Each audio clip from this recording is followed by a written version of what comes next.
I'm Ben Fudden, I'm the owner of Proud Lion.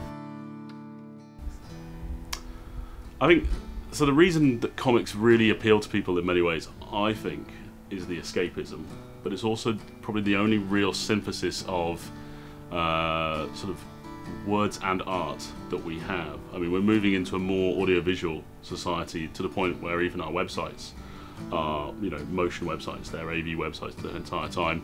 Our video games have gone from being sort of flat sprites to fully involved cinematic experiences with things like Last of Us. Comics still allow you to appreciate the composition of an artist's page or panels and the writer's ability to craft dialogue and deliver story. In terms of how the industry's changed, we are seeing just the stereotype of it being a certain kind of male into comics and only a certain kind of male really broken down, and that is superb. I love that. It really has opened up the industry to sort of everybody, and as I say, I wholeheartedly believe comics are for everybody. That's probably, other than better representation, I'd say the major change is the idea that you don't have to get it at the point where it comes out necessarily. There are multiple ways to read it, and of course now we've seen the rise of digital comics as well, with things like Comixology and Marvel Unlimited. But a lot of people, if they're into the comics, they still want the physical thing. It's the same sort of vibe that's kept people buying vinyl despite Spotify and iTunes. My name is Neil Gibson, I'm a comic book creator. Why be a comic book artist in this century? Why be a chef? Why be a horse trainer? You know, why be a professional footballer? You do something because either you like it, you're good at it, or you make money at it, or you're pushed into it by your family. Comics, I do it because I love it. I genuinely think it is the most efficient medium for mass communication. Because a book, you can go at your own pace, right? And you create everything in your head. With film, which goes, everyone sees film, it's much easier to consume, but you have to go at the pace of the director. You see exactly what the director wants. With comics, it's in between. You're led by the visuals, but a picture says 1,000 words, you pick it up so quickly, but you can go at your own pace and absorb the information at the speed you want and go back if you want to. But the body language and everything else, it communicates so efficiently what's going on, but at the same time giving you flexibility. So I'm Rosie Hathaway and I'm a comic book creator, so I write and draw comics. The internet especially, you can write about anything and you'll be able to find someone who's interested in the same thing. And anyone can print these days, it's not that expensive, you can do it yourself or have it done through a printer. There's just so much scope, you can reach anyone, and with the amount of conventions and said online, there's a huge amount of people you can reach. It's really, really good thing to do.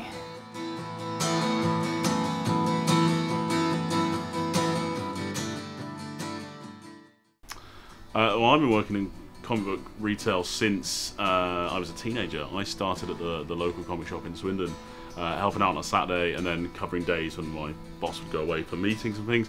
I worked for Forbidden Planet for a time down in Bristol, and then moved back to Swindon and got involved with some guys who were opening up a shop there.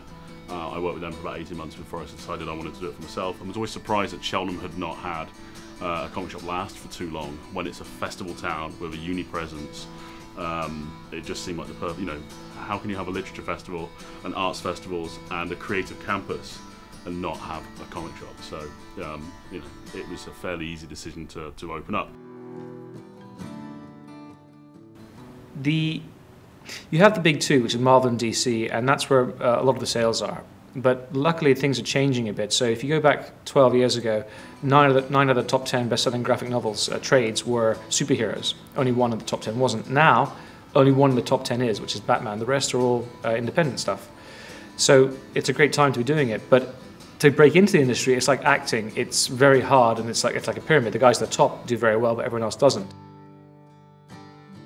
I think there's a lot of scope for it to be a bit of a wider audience. At the moment, small press comics is put in the same scope as superhero and more mainstream comics, whereas a lot of us, the stuff we write isn't always that kind of genre, you know, a lot of it is serious content, and there's a lot of scope for talking about mental health in comics as well, which is getting bigger and bigger, and I think that it needs to merge outside of the comics industry, because there's a lot of scope for it in the arts world or in education and in medicine. You know, if people are going through traumatic experiences, reading something about someone else's experience in comic format is far better than just reading a block of text. So I think going forward there's a lot of scope for it to become wider. I mean, anybody that opens their own independent business is going to suffer from time to time. There is a feast or famine to anybody who works for themselves, you know, and that's true of any business. But if you work for someone under contract, you know, it's homogenized to the point where you don't see that feast or famine. You're paid the same amount every time. So a lot of people who come to conventions, they usually go to a few, so you end up getting to know people a bit more, and that's really nice as well. So you have fans who just love comics and will always find a way of seeing your new work and coming to talk to you, which is nice. We try to support local artists full stop, not just comic book artists. We've been in this unit now for 3 years. The previous unit had slightly higher ceilings, so there was space to display artwork, and we sort of put pop art and canvases and things on the shelves from local artists and sold them, you know, on commission.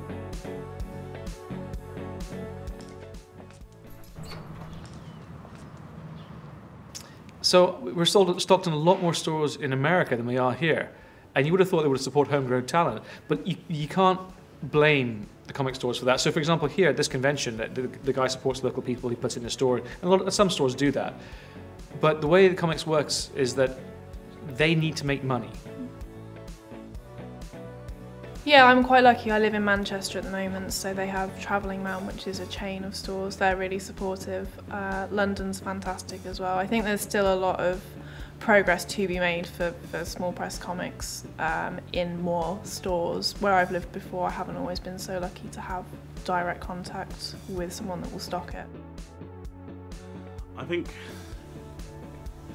the whole industry needs a fresh infusion, and that's not to say to do a disservice to any of the established people that are in the industry at the moment, but I do think there was a point, say for Marvel, when Marvel stopped using their like in-house names and started bringing in some of the people who've been doing incredible stuff at Image. Like Brian Michael Bendis over at Marvel now is a name we're so familiar with. He's synonymous with so many events from House of M onwards, and so many great runs: Avengers, Guardians of the Galaxy, X-Men, you know, Jessica Jones. But he came from an independent place of doing crime writing and illustrating his own crime comics at Image and other bits and pieces like that. And it's that sort of sense of the industry needs to now tap the people that we haven't heard of that are doing incredible things, rather than just using the same Rolodex of names over and over again. So yeah, I think independent artists and independent writers, independent creators, I think I'd say more than any sort of specific title, because it can be inkers, it can be colorists, it can be letterers, all of these people in the same way that, you know, in a film crew, it's the ones that work well are the ones where all of the people are coming together, and I think that's what we need, is just a fresh infusion.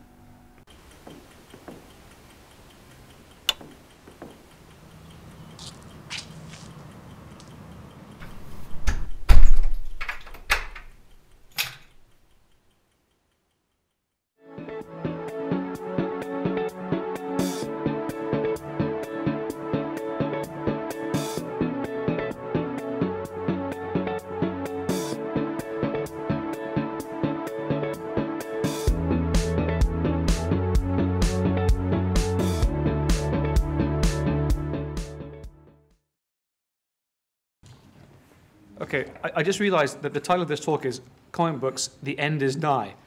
How dare you show me this after you let me film this? Shame on you guys, shame on you. Right, I'm off.